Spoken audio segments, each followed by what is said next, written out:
सोया, जल्दी से अपना होमवर्क पूरा करो और सो जाओ। मुझे भी कल होटल में देने वाली बिरयानी की तैयारी करनी है। मैं देखती हूँ।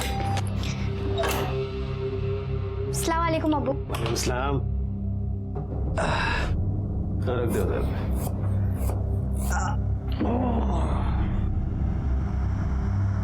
वो मैं सोने जा रहा हूँ, मेरे को नींद आ रही है।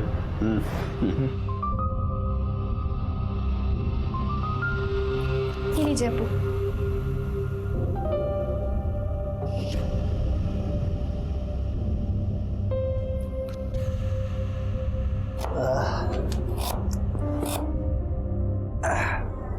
फातिमा, वो हमारे सर है ना महेश जी, कल उनको घर पे दावत में बुलाया है।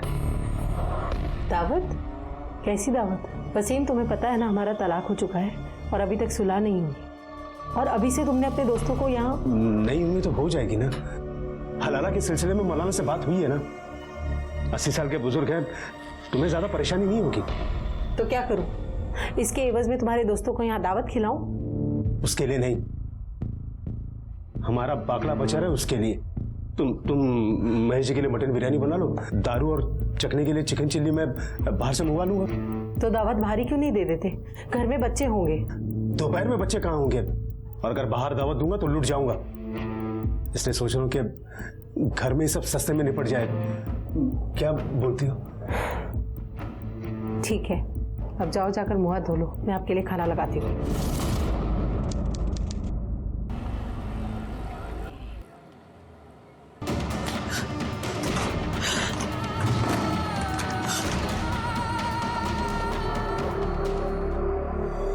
जोया, जोया क्या हुआ बेटा? रो क्यों रही हो? अम्मी पिछले 2-3 घंटे से रोए जा रही है और मैंने पूछा तो कुछ बताती भी नहीं है। फातिमा, फातिमा, क्या हुआ? तुम क्यों रो रहे हो? फातिमा, क्या हुआ? क्या हुआ?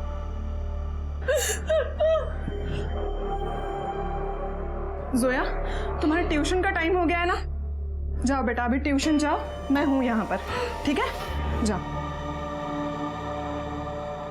फातिमा, अब बताओ क्या हुआ? ऑफिसर महेश कुलकर्णी। वसीम भाई, भाभी जी के पिछले बिरयानी का स्वाद आज भी याद है। वैसी होनी चाहिए बिरयानी आज भी। अरे साहब, फातिमा के हाथ में जादू है, जादू। मैं शर्त लगा सकता हूँ, उससे अच्छी बिरयानी आइटम बनेगी। फातिमा जी। अरे कुछ ले आओ भाई।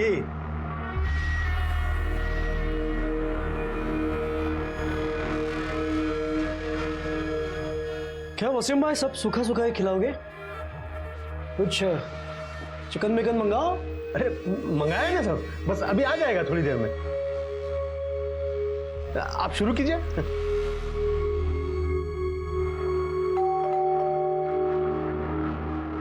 ये लीजिए, चिकन आ गया। अब साथ पास से। हाँ ले भाई, ये ले। ओके।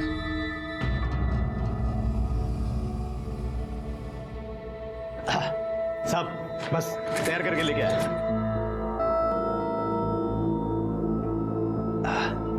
अरे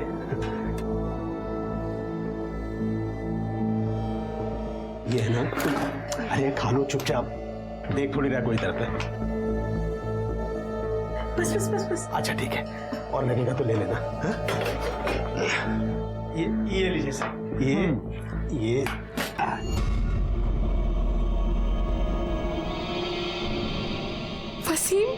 वसीम ने बिना हलाला के मेरे साथ ये गंदी हरकत की। वसीम उठिए। वसीम, हम बात नहीं आएंगे ना अपनी पुरानी हरकतों से? बिना हलाला के आपने मेरे साथ नींद में ये गंदी हरकत। अरे कौन सी हरकत? मैंने क्या किया है? मैं तो ये खाते पीते सो चुका था, अब तुम्हारे जगाने पे तो जागा हूं। तुमने नहीं किया तो फिर किसने मेरे साथ?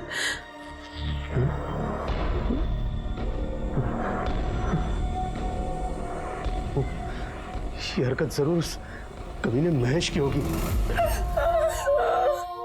फातिमा, मैं तुम्हारे बगल में रहती हूँ, एनजीओ में काम करती हूँ और औरतों के हक के लिए लड़ती हूँ। फिर जब ये सब तुम्हारे साथ हुआ तो तुम मेरे पास क्यों नहीं आई? देखो फातिमा, तुम्हारे साथ जो हुआ है उसे बदला तो नहीं जा सकता, लेकिन जिसने भी तुम्हारा रेप किया है उसे सजा जरूर मिलेगी। हम अभी पुलिस स्टेशन जाएंगे और कंप्लेंट करेंगे, ठीक है? चलो मेरे साथ, चलो पुलिस स्टेशन जाएंगे हम। ओ मैडम, महेश को उसके की सजा जरूर मिलेगी, लेकिन अगर पुलिस में कंप्लेंट की ना तो पूरे एरिया में हमारी बदनामी हो जाएगी। और वैसे भी महेश का हम लोग कुछ नहीं बिगाड़ सकते, बहुत बड़ा आदमी है वो, पैसा है, रुतबा है, सब कुछ है। और हम एक गुजारिश करूं आपसे, आपका ये महिला मुक्ति मोर्चा ना हमारे घर से दूर रखिए, जाइए यहाँ से। वसीम भाई, आप मेरी बात को समझने की समझ आपकी बात, आप जाइए यहाँ से, नहीं करनी पुलिस कंप्लेंट। नहीं वसीम, मुझे कंप्लेन करनी है।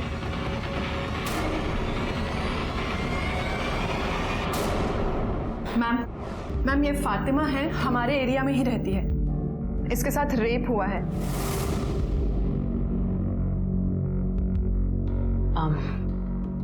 आप जानती हैं उसे? नहीं,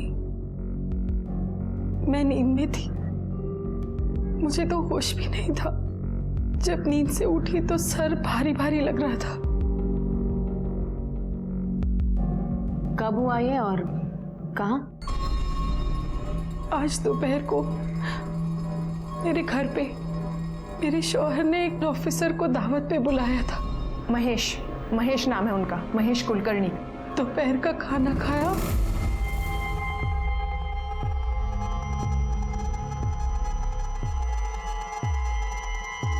तो पता नहीं बेइंतहा नींद आने लगी।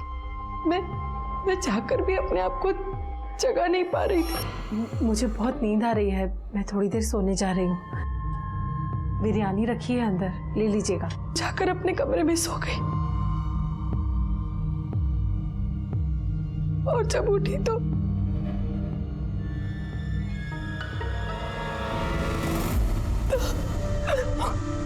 फातिमा, संभालो अपने आप को। फातिमा, ये लो। आपने तो कहा आपके पति उस वक्त आपके साथ थे, तो फिर वो यहाँ कंप्लेंट लिखवाने क्यों नहीं आए? मैडम, हमारा तलाक हो चुका है और वैसे बदनामी के डर से वो कंप्लेंट लिखाने के हक में नहीं है। कमाल है, आपके पति से आपका तलाक हो चुका है, फिर भी उन्होंने एक ऑफिसर को आपके घर पर दावत के लिए बुलाया और आपने उनके लिए खाना भी बनाया। स्ट्रेंज। मैडम, दरअसल आजकल हम लोग साथ ही रहते हैं, तलाक हुआ है पर हलाला की बात चल रही है। वो मुझसे दोबारा निकाह करना चाहते हैं। तो हो सकता है आपके पति ने ही नींद में आपके साथ जबरदस्ती की हो। नहीं मैडम, वो तो खुद बेसुध बेहोश होकर सो रहे थे, मैंने खुद उन्हें उठाया। ये भी तो हो सकता है ना कि ये सब कुछ करने के बाद उसने नींद का नाटक किया हो। नहीं, वसीम ऐसा नहीं कर सकते। हलाला की बात निकाह से पहले ये सब करना गुनाह है। मुझे पूरा यकीन है महेश साहब ने मेरे साथ ये गलत हरकत की है।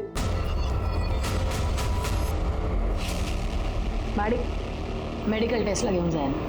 ओके मैडम, चलिए। साधारण सी फातिमा पति से तलाक के बावजूद घर परिवार में उलझी, अपने बच्चों की जिंदगी बेहतर बनाने में लगी हुई थी और हलाला की रस्म पूरी होने का इंतजार कर रही थी। और उसके ही पति का दोस्त खाने पर उसके घर आता है, लेकिन उसके जाने के बाद जो हलचल, जो बवंडर फातिमा की जिंदगी में आया, उसने फातिमा के आत्मविश्वास और आत्मसम्मान को तार तार कर दिया। पर बावजूद इसके वो मजबूती से खड़े रहने की कोशिश कर रही थी। फातिमा के साथ बलात्कार हुआ था, ये साबित हुआ, लेकिन बलात्कार करने वाला कौन था इसका जवाब नहीं था। क्या वो महेश था या फिर फातिमा का तलाकशुदा पति वसीम? क्या सच वाकई इतना सही था या फिर इस सच की कोई और डरावनी तस्वीर भी थी?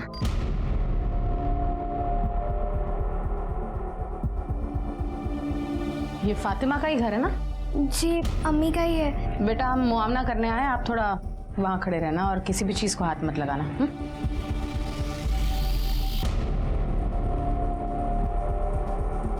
ठीक तरह से घर चेक करना।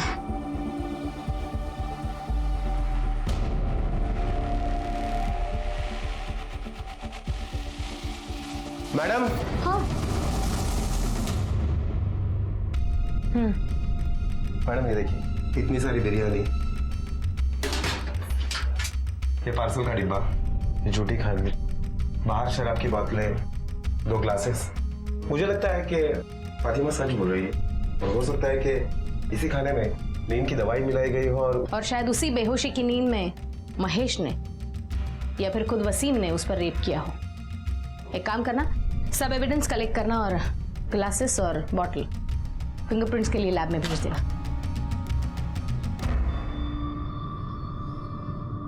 अब्बू नहीं ठीक है, कुछ नहीं। आप फातिमा के पति वसीम हो? हाँ। तो अब तक कहाँ थे? वो अबू को मैं डॉक्टर के यहाँ लेके गया था। इनके पेट में बहुत दर्द हो रहा है और उल्टियाँ बार बार हो रही हैं। डॉक्टर ने बोला है कि फूड पॉइजनिंग हुआ है। अच्छा, बताइए आपके साथ और कौन कौन था यहाँ जिसने ये खाना खाया और शराब पी? वो ऑफिसर है ना महेश, वो थे। दरअसल हमारे पापा जी का ठेला लगता है हमारा, वहाँ हफ्ता वसूली करता है वो। अब ठेला बचाने के लिए ऐसे ही छोटी मोटी दावतें करनी पड़ती हैं उनके लिए, और होटल में ले जाके नहीं खिला सकते, बहुत पैसा लगेगा, इसलिए एक घर में ही कम में कर लेते हैं। अगर मुझे पहले पता होता कि वो फातिमा के साथ ऐसा कुछ करेगा ना। आपको कैसे पता उसने ऐसा किया? आप भी तो हो सकते हैं। देखिए, मानता हूँ कि फातिमा के साथ मेरा तलाक हो गया है, लेकिन वो मेरी बीवी है, और अगर मैंने किया होता तो मेरे खिलाफ कंप्लेन करती ना। पता चलेगा किसने क्या किया और क्या नहीं। पाटिल, इनका मेडिकल टेस्ट कराओ। साहब, वो महेश साहब का क्या है ना, वो सबको ही दुखी करते, सबसे हफ्ता लेते साहब। पर साहब वसीम भाई भी इतने शाने हैं ना, महेश साहब को 1 रुपया नहीं देते थे, पूरा पैसा दारू में उड़ाते थे। पर महेश भी कम चिंती नहीं था साहब, वो बराबर वसीम के पीछे लगा हुआ था। वसीम को स्टॉल बेचना नहीं था साहब, और वो महेश को पैसा भी नहीं दे पा रहा था। पता नहीं वसीम क्या सोच के बैठा था। मैडम, फातिमा और वसीम इन दोनों की मेडिकल रिपोर्ट आ गई है, और इस रिपोर्ट के मुताबिक फातिमा के बॉडी में जो सीमेंट पाए गए हैं वो वसीम के सीमेंट से मैच नहीं हो रहे। मतलब वसीम और फातिमा के शारीरिक संबंध नहीं हुए? हाँ मैडम, और स्टार्टर में जो इन दोनों ने चिकन चिली खाई थी उसमें नींद की दवाई मिलाई गई थी। दोनों की ब्लड रिपोर्ट में उसके ट्रेसेस पाए गए हैं। ज्यादा वसीम को पैसों की जरूरत थी, कहीं ऐसा तो नहीं कि पैसों के लिए या फिर महेश का हिसाब चुकता करने के लिए वसीम ने ही अपनी बीवी फातिमा का सौदा किया हो, या फिर महेश की नीयत बिगड़ गई।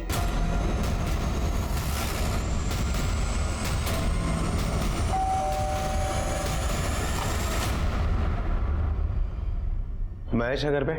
बुलाइए उसे, हमें उससे कुछ बात करनी है। सर, महेश तो कल से घर नहीं आए और उनका फोन भी स्विच ऑफ है। आप? मैं उनकी पत्नी। अच्छा, वो कल से गायब है, लेकिन आपने मिसिंग कंप्लेंट नहीं करवाई? हाँ, इसी एरिया के पुलिस स्टेशन में करवाई थी, और मैं लेके आती हूँ, आप अंदर आइए ना। ये मिसिंग कंप्लेंट की कॉपी।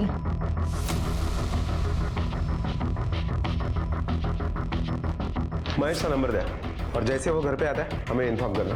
नंबर है 996711।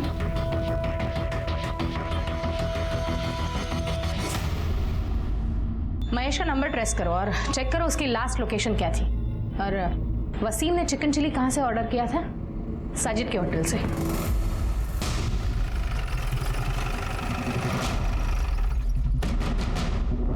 यहाँ साजिद कौन है? मैं हूँ मैडम। आपके यहाँ से फातिमा और वसीम के घर पे 18 तारीख को चिकन चिली गई थी। हाँ, गया था मैडम। आप जानते हैं फातिमा और वसीम को? जानता हूँ। कितनी अच्छी तरह से जानते हो? अब अच्छी तरह से जानता हूँ।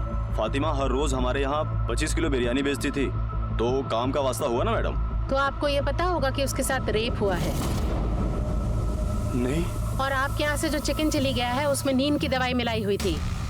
देखिए मैडम, ये सब के बारे में मुझे कुछ भी नहीं मालूम है। कहीं ऐसा तो नहीं आप ही ने मिलाई और बाद में जाके फातिमा के साथ ये हरकत की हो? देखिए मैडम, मैं सच कह रहा हूँ, मैंने कुछ भी नहीं किया है। पाटिल, या ना मेडिकल टेस्ट साठी घेऊन जा। Okay madam. देखिए मैडम, मैं कुछ नहीं किया, मेरी बात जो बोला है उतना ही कर। चल। देखिए सर, मैं कह रहा हूँ मैंने कुछ नहीं किया। फातिमा, कैसी है तू? सुना तेरे बारे में, सुन के बहुत बुरा लगा। मतलब समझ में नहीं आता कि कोई इतनी उम्र वाली औरत के साथ क्या जाने कैसा आदमी होगा वो, जो कहीं तूने जाने अनजाने में उससे कुछ इशारा नहीं किया ना? आप यहाँ अम्मी को हमदर्दी देने आई है या उनकी जले पे नमक छिड़क रही है? आपकी झूठी हमदर्दी ना अपने पास रखिए। जाइए अपना काम करिए, जाइए। फातिमा, अंदर आओ।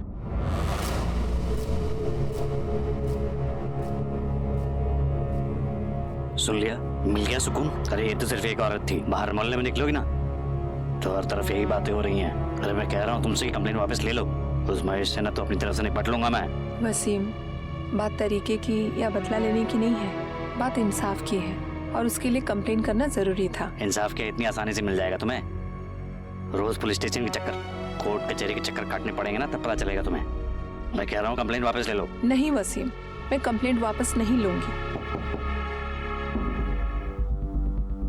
फातिमा जी, आप साजिद के रेस्टोरेंट के लिए बिरयानी सप्लाई करती हैं ना? जी। ये साजिद कैसा आदमी है? मतलब आपके साथ जो हुआ है वो कर सकता है? जी। देखिए, उस दिन आपके घर से जो चिकन चिली हमने बरामद की उसमें नींद की गोलियां मिलाई गई थी। आपको क्या लगता है कि ये हरकत साजिद कर सकता है? साहब, उसके पास मेरा बहुत पैसा बकाया है। जब मैंने पैसे मांगे तो उसने कहा कि तुम्हारे शौहर का उधार कौन चुकाएगा, इसलिए सारे पैसे कट गए। इस बात पे मेरा उसके साथ बहुत झगड़ा हुआ था और फिर एक दिन उसने मेरे साथ बदतमीजी करने की कोशिश की। ना मुझे दे दीजिए, मैं लूं। ए मोइन, तू जा पार्सल लेके, मैं देख लेता हूँ। तू जा।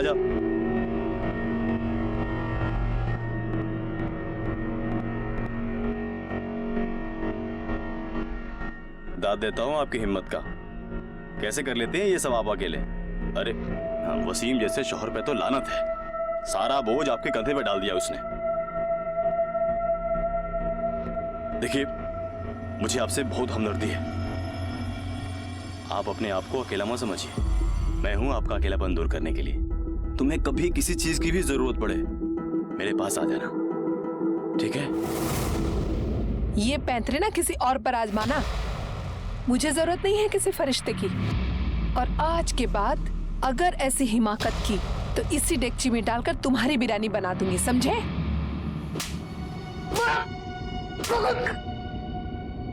अरे वसीम ने तुझसे पैसे उधार लिए थे और वो तुझे वो रिटर्न नहीं कर पा रहा था, तो वो पैसे वसूलने के लिए तूने उसकी बीबी फातिमा के साथ गलत हरकत करनी चाहिए।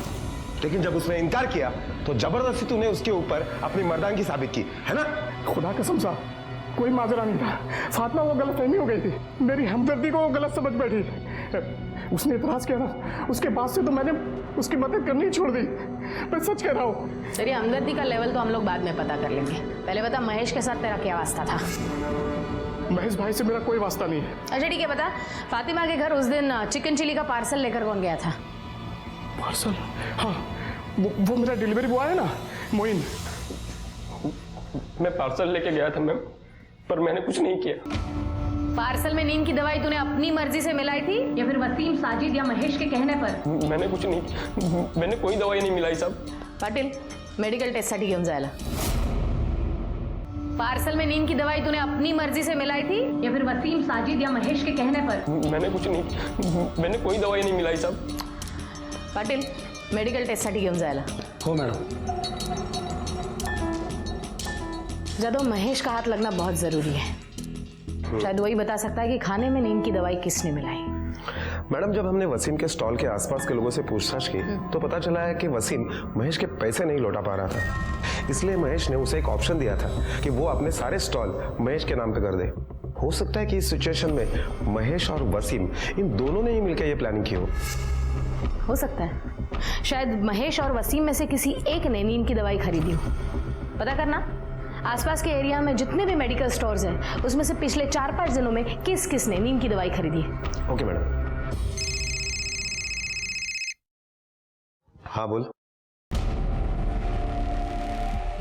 ओके मैडम, महेश का मोबाइल का लोकेशन डोंगरी चाल के आसपास एक्टिवेट हुआ है, तो उठा लो उसे।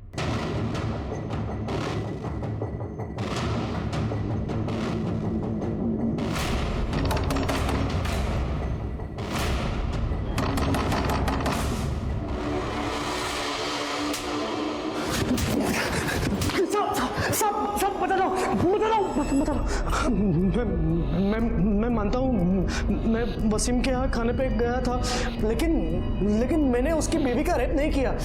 मुझे कुछ नहीं पता। तो सिर्फ तेरे खाने में नींद की गोली क्यों नहीं थी? वो वसीम मुझे फंसाने की कोशिश कर रहा है। उस दिन स्टार्टर खा के मैं चुपचाप चला गया था वहां से। उसके बाद क्या हुआ मुझे कुछ नहीं पता। तुझे कुछ नहीं पता तो तू गायब क्यों हुआ था? फोन क्यों बंद था तेरा?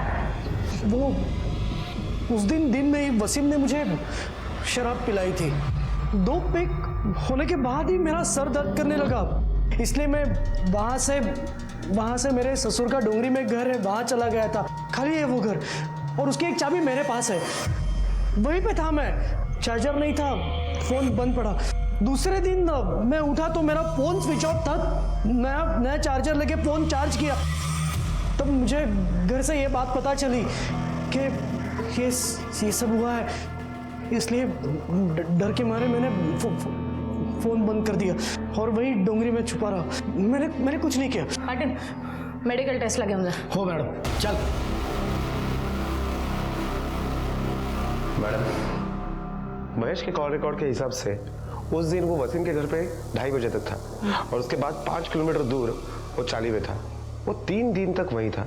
कहीं ऐसा तो नहीं कि महेश के जाने के बाद किसी और ने ही ये रेप किया हो सकता है, लेकिन महेश के मेडिकल रिपोर्ट्स आने तक कुछ नहीं कहा जा सकता। अगर महेश का सीमन और फातिमा के बॉडी पे मिला हुआ सीमन मैच होता है और डोर पे महेश के फिंगरप्रिंट्स मिलते तो डेफिनेटली रेप महेश ने किया है।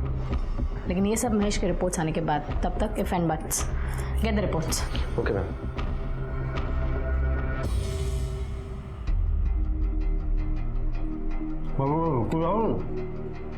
नहीं ठीक भाभी, मैं अंदाजा लगा सकता हूँ कि आपकी क्या हालत है, पर वही तो हमेशा मुंह लटका के बैठे रहे। इसकी वजह आप हैं भाईजान। ना तो आप महेश को घर पे बुलाते, ना ये हादसा होता। उसको बुलाने की वजह तुम जानते हो ना सलीम। अरे जान खा के रखा था उसने मेरी। सोचा एक बार में बुला के सारा मामला रफा दफा कर देता। और वैसे भी मैं इसे छोड़ तो नहीं रहा हूं ना, पर ये कंप्लेंट करके ना। ठीक किया इन्होंने, बिल्कुल सही किया। तो भाभी आपको घबराने की कोई जरूरत नहीं है। हम महेश को सजा दिलवा के रहेंगे। उससे क्या होगा? इसकी इज्जत वापस आ जाएगी। भाईजान, आप जरा सोच समझ के बोला कीजिए। आपको भाभी का सहारा बनना चाहिए और आप उल्टा उन्हीं के खिलाफ हैं। भाभी, हम ही केस ऊपर तक लड़ेंगे। महेश होगा बड़ा आदमी, पर ये आपका हक है, आपको इंसाफ मिलेगा। ठीक है, तुम लोगों को जो करने का ना वो करो, लेकिन ये महेश मेरे को नजर आ गया ना, वहीं के वहीं मार डालूंगा, उसके जान ले लूंगा उसके। भाईजान, हमें लड़ाई कानूनी तरीके से लड़नी चाहिए, आपकी तरह नहीं। मैडम, फिंगरप्रिंट्स की रिपोर्ट आ गई है। रिपोर्ट के मुताबिक वसीम के घर पे शराब के जो ग्लासेस पाए गए हैं उसके ऊपर के फिंगरप्रिंट्स, बेडरूम के दरवाजे के ऊपर के फिंगरप्रिंट्स महेश के फिंगरप्रिंट से मैच हो रहे हैं। लेकिन ताज्जुब की बात तो यह है कि फातिमा के बॉडी में जो सीमन पाया गया है उससे महेश का सीमन मैच नहीं होता है। मतलब महेश बेडरूम तक तो गया था, लेकिन उसने फातिमा का रेप नहीं किया। साजिद और मोइन के मेडिकल रिपोर्ट्स आए? हाँ मैडम, इन दोनों के भी सीमन फातिमा के बॉडी में जो सीमन पाया गया उससे मैच नहीं हो रहा है। साजिद नहीं, मोइन नहीं, महेश नहीं, तो फिर और कौन? मला वाटतं आपण काहीतरी मिस करतोय। फातिमा और वसीम की बैकग्राउंड फिर से चेक करना, छोटी से छोटी डिटेल निकालना, क्विक। 18 तारीख की दोपहर को वसीम के घर पे किसी को आते जाते देखा है? नहीं साहब। ये वसीम आदमी कैसा है? आदमी क्या साहब, बवाल है बवाल।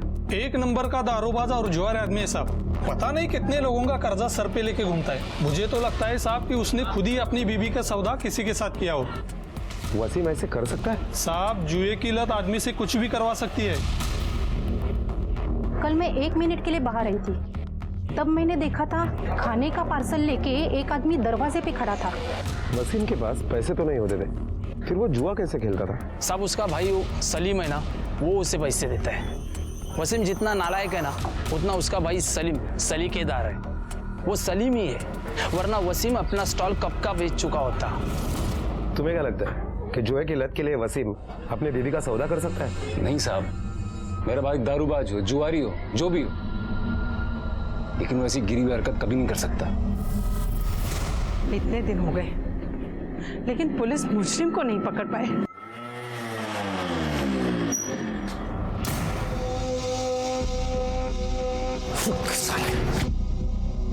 वसीम भाई, तुम मुझे जानबूझ के फंसा रहे हो, क्यों?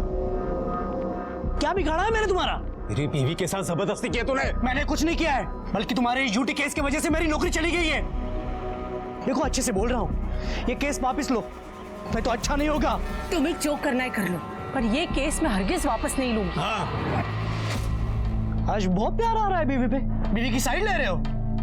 उस रात ये प्यार हाँ? बोलना नहीं समझ में आ रहा। अगर पुलिस केस नहीं होता ना तो ये मार डालता तेरे को। चल निकल, चल चल जा, चलो तुम चलो। उस रात क्या अरे चल जा, हुआ? निकल यहाँ से। हाँ, उस रात क्या हुआ था?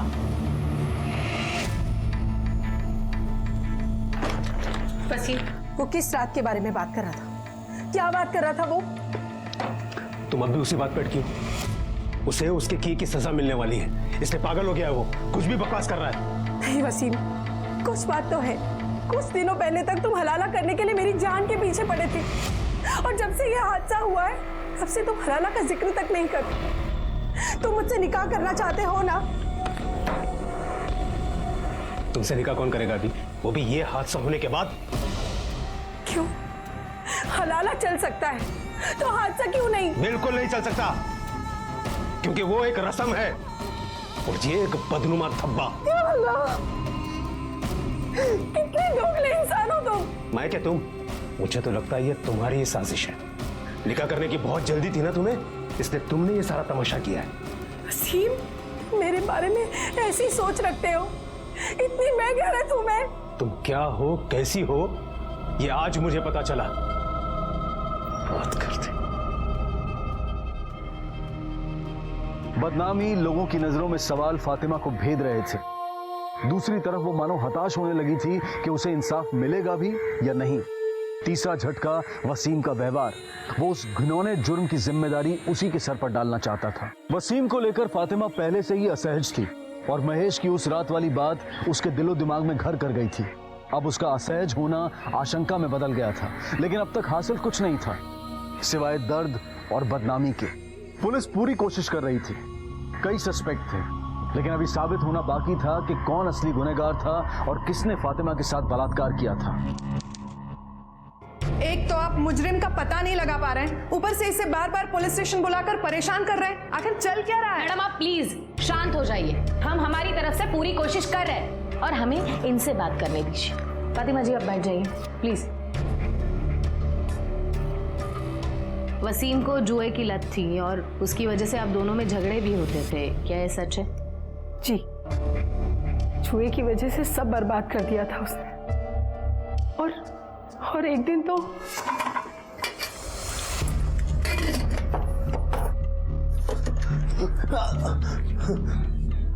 ये क्या कर रहे हैं आप? ये पैसे मैंने जोया और इमरान की पढ़ाई के लिए जमा किए, ना कि आपका जुआ खेलने के लिए। दीजिए मुझे, दीजिए, दीजिए मुझे पैसे दीजिए। अरे हट, अरे हट, रुकिए, पैसे दीजिए मुझे। छोड़ बोला ना। दीजिए, पैसे दीजिए। मैं मर के पैसे जमा कर रही हूँ और आप निकलिए मेरे घर से, निकलिए। ये तहजीब सलीका सब भूल गई है क्या? नहीं जाऊंगा इधर से।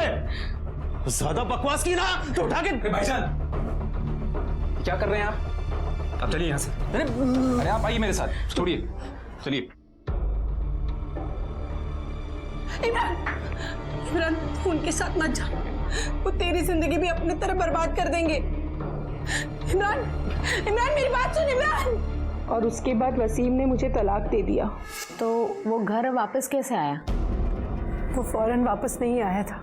जब उसे पैसे की किल्लत होने लगी तब उसे मेरी याद आई।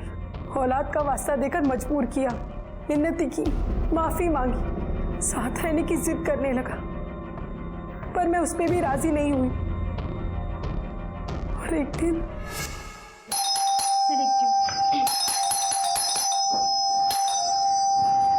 अम्मी, अम्मी अबू की तबीयत बहुत खराब है। अम्मी प्लीज आप मेरे साथ चलिए, अबू को आपकी जरूरत है। अम्मी प्लीज, अम्मी मेरे साथ चलिए। इमरान, मैं कहीं नहीं जाऊंगी और उस आदमी के यहाँ तो कतई नहीं। अम्मी प्लीज। प्लीज मेरी बात मानिए, अब्बू को आपकी जरूरत है और चाचू भी घर पर नहीं है। अब्बू अकेले, और अब्बू के लिए तो मेरे लिए और जोया के खातिर प्लीज चलिए। हाँ अम्मी चलते हैं ना, मुझे भी अब्बू की बहुत फिक्र हो रही है, क्या मालूम किस हालत में होंगे। चलिए ना अम्मी। अम्मी अम्मी अब्बू अब्बू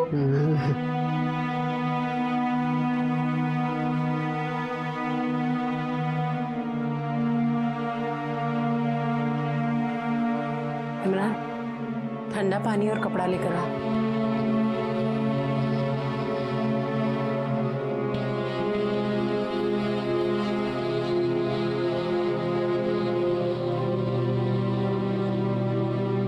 फातिमा, मैंने तुम्हारे साथ क्या क्या नहीं किया और तुमने फिर भी मेरा साथ दिया। मैं अपने किए पे शर्मिंदा हूँ फातिमा, मुझे माफ कर दो। वसीम, अब कुछ नहीं हो सकता। हो सकता है फातिमा। मैं वादा करता हूँ मैं सुधर जाऊंगा। मैं जुआ नहीं खेलूंगा, मैं शराब भी नहीं पीऊंगा। बस एक मौका दे दो मुझे। मैं जानती थी उनकी जुआ खेलने की लत कभी नहीं जाएगी, वो कभी नहीं सुधरेंगे, इसीलिए मैं उनसे सुलह नहीं कर रही थी। पर एक दिन मुझे महसूस हुआ कि मुझे शौहर की ज़रूरत हो ना हो, जोया को बाप की ज़रूरत है। उसके बाद मैंने फैसला किया कि मैं अपने लिए नहीं पर अपनी औलाद के लिए वसीम को एक मौका ज़रूर दूंगी। इसीलिए पिछले 6 महीने से हम साथ रह रहे हैं और वसीम में तब्दीली आई भी। उसकी जुए की लत छूटने लगी, एक जिम्मेदार शौहर और बाप होने की कवायद करने लगा। पर फिर एक दिन ये मनहूस दिन आ गया जिस दिन मेरे साथ पर कुछ दिनों से उसका बर्ताव बहुत अलग है। पहले तो वो हमेशा निकाह और हलाला की बात करता था, लेकिन आजकल नजरअंदाज करता है। शायद महेश ने मेरे साथ ऐसा किया इसलिए। महेश ने आपके साथ कुछ नहीं किया, सबूत है हमारे पास। फिलहाल आप जा सकती है, केस में कुछ डेवलपमेंट हुआ तो definitely I will get back to you. चलो फातिमा, चलो।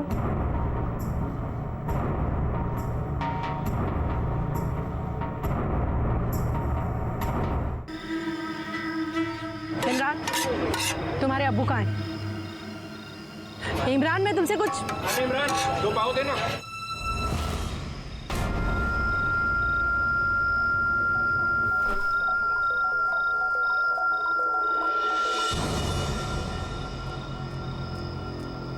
वसीम, पुलिस ने मुझे बताया कि महेश बेकसूर है, उसने कुछ नहीं किया, असली मुजरिम कोई और है। महेश नहीं है तो फिर दूसरा कौन हो सकता है? ये तो तुम ज्यादा अच्छे से जानते होंगे ना, क्योंकि चिकन चिली तुमने मंगवाया था और उसमें नींद की दवाई थी। तुम कहना क्या चाहती हो? यही कि कहीं ये सब तुम्हारे इशारे पर तो नहीं हुआ। क्या पक रही हो तुम? वक्त नहीं रही हूँ वसीम, तलाक के बाद भी तुमने 2 बार मेरे साथ जबरदस्ती की, तब मैं कुछ नहीं बोली, लेकिन अब बर्दाश्त नहीं करूंगी। अगर इस सब में तुम्हारा हाथ हुआ ना तो मैं तुम्हें छोड़ूंगी नहीं। मैडम, पता चला है कि वसीम जिन लोगों के साथ जुआ खेलता था उनके नाम है महेश, साजिद और चाल का मालक संपतराम। मैडम, और एक बात पता चली है, ये वसीम जिस एरिया में रहता है उसी एरिया में एक जावेद नाम का चरसी आदमी रहता है। ये सब लोग मिलकर उसके घर पर ही जुआ खेलते हैं। मैडम, मोहिना और साजिद के मोबाइल लोकेशन आ गए। उसके मुताबिक मोहिन का मोबाइल लोकेशन 4 मिनट के लिए वसीम के घर पे एक्टिवेट था। उसके बाद पूरा दिन होटल में ही था। अच्छा, मतलब वो वहाँ पर रुका नहीं? नहीं मैडम। और साजिद? मैडम, साजिद के मोबाइल के लोकेशन के मुताबिक वो पूरा दिन सुबह से लेकर शाम तक होटल पर ही था। वो तो वसीम के घर के आसपास भी नहीं गया। हो सकता है ये उन दोनों के प्लानिंग का हिस्सा हो, लेकिन सबसे पहले हमें जावेद की खबर लेनी पड़ेगी। तो ही जावेद है ना रे? जी सब तेरे यहाँ पे जुआ खेलते थे ना? अरे नहीं मैडम, वो तो इसी टाइम पास के लिए पत्ते खेलते बगैर पैसे के। हाँ। अच्छा, अब सच सच बोल दे। बहुत हो गया तेरा नाटक, तेरी पूरी कुंडली निकाली है मैंने। ऑफिसर महेश कुलकर्णी भी आता था ना तेरे पास जुआ खेलने के लिए?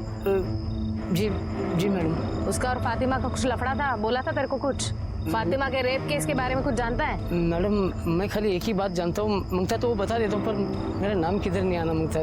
बोल। उस दिन वो फातिमा का पति वसीम भाई मेरे पास आया था जुआ खेलने।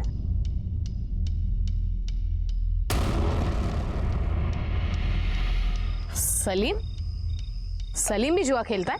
जी जी। वसीम जुआ खेलता है? हाँ सर। और तुम? मुझे ये सब पसंद नहीं है, इसलिए कभी नहीं खेलता। सलीम ने हमें झूठ क्यों बताया कि वो जुआ नहीं खेलता? और कौन कौन था? और हमारे वो चाल का मालिक संपत राव भी था। ये लो लाओ इधर, आज अपन का दिन है भाई लोग, संभल के। ये लो, आज सबको कंगाल करके छोड़ूंगा मैं। पहले चाल चल वसीम, देखते हैं आज कौन किसको कंगाल करता है। ये ले, सबसे बड़ा दाव, अहमद।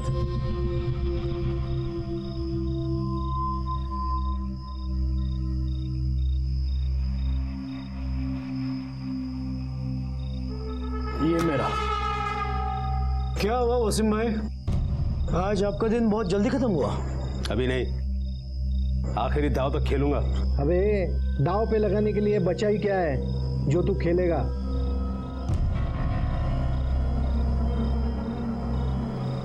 अरे निकलेगा भी, देख कैसे।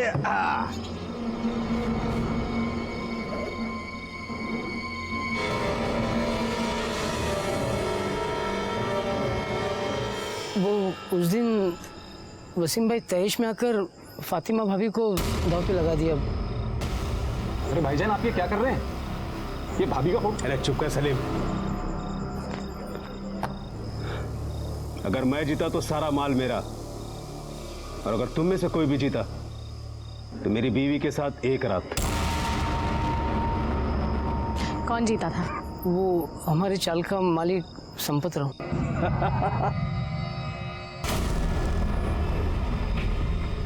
3 बेगम।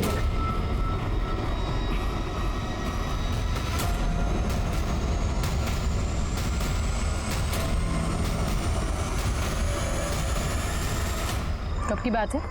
ये कोई तकरीबन 6 महीना पहले।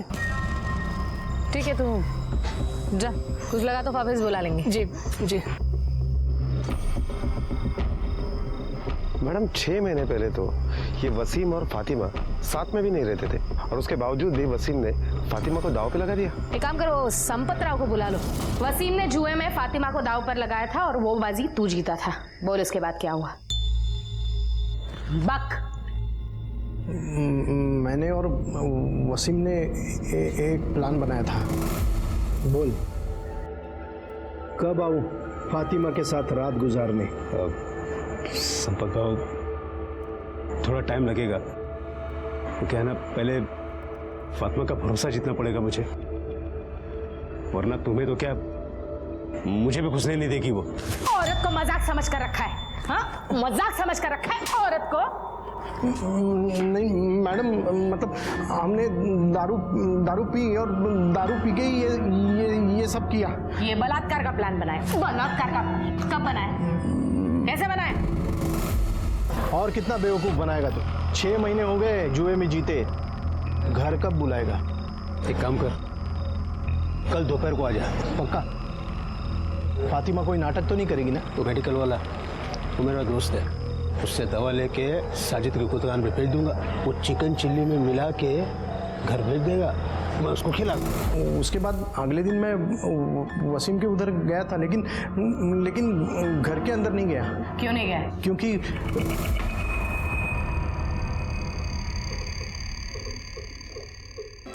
उसके बाद मैं अपने घर चला गया।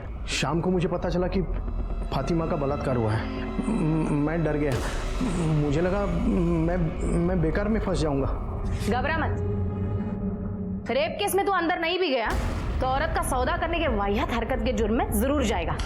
पाटील घेऊन जायला आणि याची मेडिकल टेस्ट पण करा। हो मैडम गलती हो गई मैडम। अब अंदर जाके पछताना। चल चल।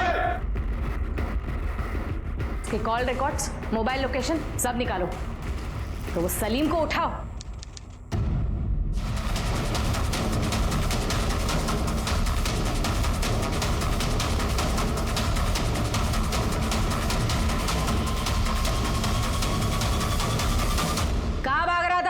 मैं भाग नहीं रहा था मैडम, मैं तो कुछ जरूरी काम से जा रहा था। अच्छा, अब कहीं जाने की जरूरत नहीं है तुझे। तेरे खिलाफ सबूत है हमारे पास, संपत राव ने सब बता दिया है। उस दिन दोपहर को तू फातिमा के घर पर गया था और 5 मिनट से ज्यादा टाइम रुका था।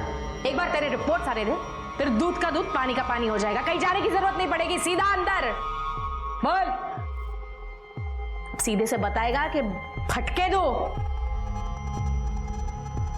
नहीं बता रहा हूँ, बस करो, बता रहा हूँ मैडम, मैं सब बताता हूँ। बोल। सब बताता हूँ। फातिमा के साथ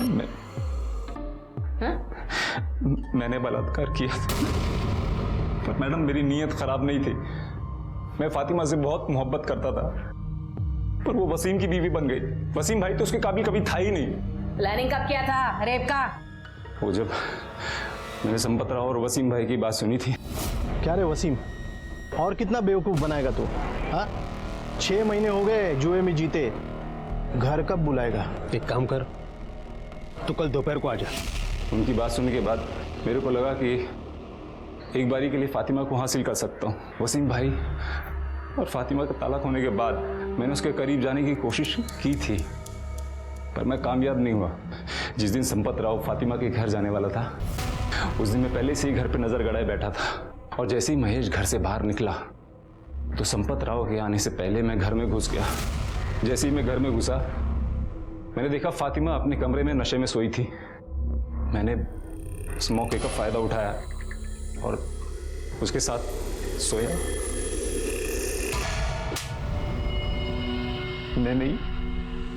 मैंने वसीम भाई को जुआरी बनाया, उसको जुआ खेलने के लिए पैसा देता था ताकि वो शराब और जुए की लत में हमेशा उलझा रहे, और उसका स्टॉल और फातिमा को मैं हासिल कर लूं।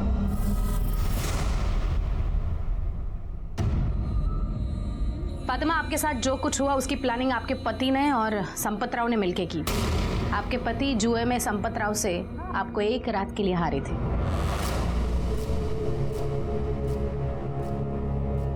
वसीम, तुमने ये क्यों किया? मुझे माफ कर दो। रुकिए, असली गुनहगार कोई और नहीं, सलीम है। यह हरकत आपके साथ उसी ने की है।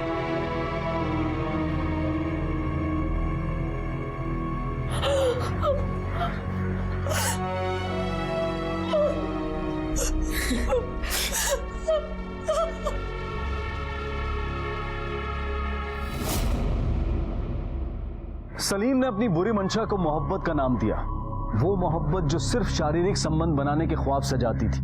उसने फातिमा को इंसान नहीं समझा, बल्कि सिर्फ दिल खुश करने और अपनी नीच ख्वाहिश को पूरा करने की एक वस्तु मान लिया था। वसीम इससे भी कई दर्जे नीचे था, जिसके लिए फातिमा सिर्फ एक मुनाफे की चीज थी।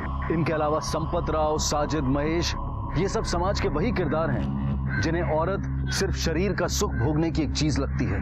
फातिमा इनसे लड़ी, लोगों के तानों के बावजूद डट कर खड़ी रही और इंसाफ का अपना हक लेकर रही। बेशक कड़े कानूनों की जरूरत है, लेकिन उसके साथ साथ समाज में औरत के प्रति पुरुष की मानसिकता बदलने की भी उतनी ही जरूरत है। इसी विचार के साथ अब मैं अनूप सोनी आपसे विदा लेता हूं। फिर मुलाकात होगी अगले एपिसोड में एक और चौंका देने वाले केस के साथ। तब तक अपना और अपने परिवार का ख्याल रखें और देखते रहें क्राइम पेट्रोल सिटी क्राइम्स। सबक एक को, सीख हम सबको। जय हिंद।